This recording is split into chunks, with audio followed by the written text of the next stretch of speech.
This problem, 2 to the power of cube bracket 5 square plus 3 whole square is equal to question mark.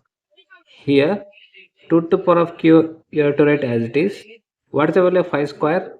We get 25. You have to multiply 5 2 times, we get 25 plus 3 as it is, whole square as it is.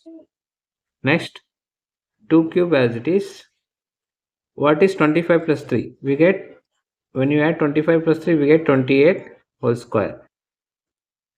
2 cube as it is.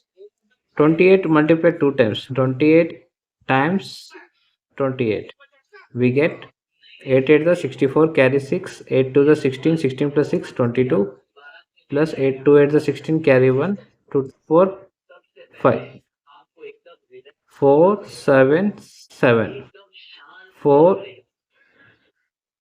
7 8 4. We get, when we multiply 28 2 times we get 7 8 4. 2 cube means we will multiply 2 3 times. 2 cube means 8 7 8 4. When we multiply 784 into 8 we get 6272 is the right answer. In place of question mark we get 6272. Thank you for watching.